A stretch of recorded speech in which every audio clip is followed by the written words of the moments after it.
Le coronavirus est-il en train de disparaître chez nous? Les raisons de la baisse de l'épidémie. En Belgique, le nombre de contaminations ne cesse de baisser. Dans certaines villes et régions, il n'y a quasiment pas eu de nouveaux cas de coronavirus. Même, à certains endroits, où le virus a été très virulent, l'épidémie semble se calmer. Près de 3 semaines après le déconfinement, et malgré une augmentation du nombre de tests, environ 10 000 par jour, les témoins semblent lentement repasser au vert. Non, l'épidémie n'est pas terminée, répond l'épidémiologiste Marius Gilbert, il y a encore des transmissions et des personnes vulnérables. Et même s'il devait disparaître de chez nous, il est encore présent ailleurs dans le monde, il pourrait être réimporté. Pour le scientifique, les voyants ne sont pas encore tout à fait au vert, ils diminuent mais en termes de chiffres journaliers par million d'habitants, on fait moins bien que la France, l'Italie, l'Espagne ou l'Allemagne. En termes relatifs, cela va mieux, mais en chiffre global, les chiffres restent hauts, sans doute liés à notre densité de population, il faut donc que la baisse continue.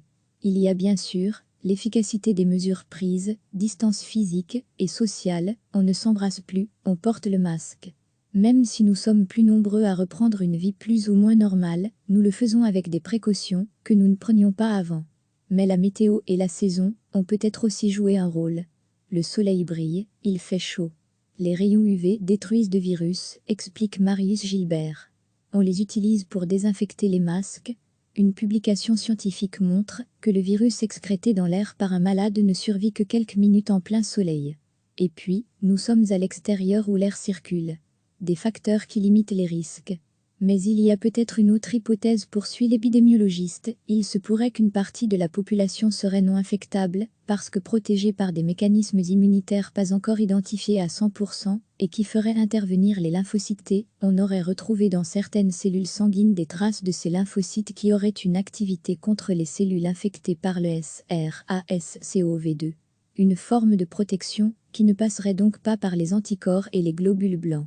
Cela reste une hypothèse, on ne sait pas si elle est réelle ni qui profite de cette protection ou combien de temps elle peut durer. Degré à lire aussi, accueillir les Chinois, mais pas les Belges? Les pays qui n'autorisent pas nos touristes, ont-ils raison de le faire? Une chose est sûre, l'Italie qui a déconfiné avant nous, ne connaît pas pour le moment de rebond significatif de l'épidémie.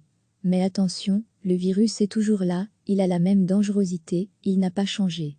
Il y a peut-être moins de personnes infectables qu'on ne le pensait, il faut agir en considérant que l'épidémie pourrait reprendre. Nous avons tous envie de relâcher la bride, faisons-le mais le plus progressivement possible au risque de voir déferler une deuxième vague, conclut Marius Gilbert.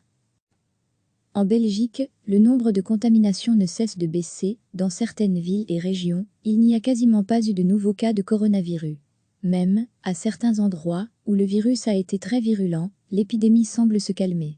Près de 3 semaines après le déconfinement, et malgré une augmentation du nombre de tests, environ 10 000 par jour, les témoins semblent lentement repasser au vert.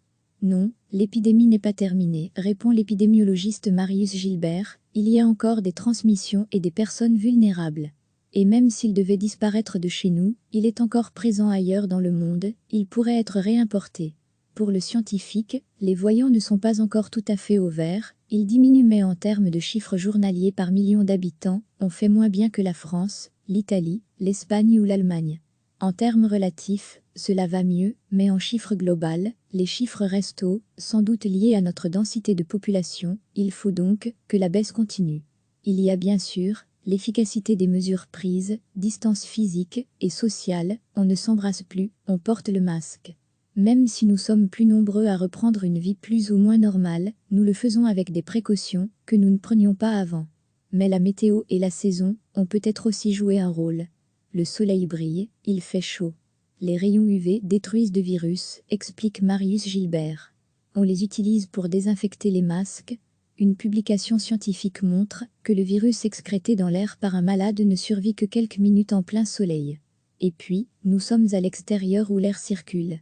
Des facteurs qui limitent les risques. Mais il y a peut-être une autre hypothèse, poursuit l'épidémiologiste, il se pourrait qu'une partie de la population serait non infectable, parce que protégée par des mécanismes immunitaires pas encore identifiés à 100%, et qui feraient intervenir les lymphocytes T. On aurait retrouvé dans certaines cellules sanguines des traces de ces lymphocytes qui auraient une activité contre les cellules infectées par le SRAS-CoV-2. une forme de protection qui ne passerait donc pas par les anticorps et les globules blancs. Cela reste une hypothèse, on ne sait pas si elle est réelle ni qui profite de cette protection ou combien de temps elle peut durer. Degré à lire aussi, accueillir les Chinois, mais pas les Belges? Les pays qui n'autorisent pas nos touristes, ont-ils raison de le faire?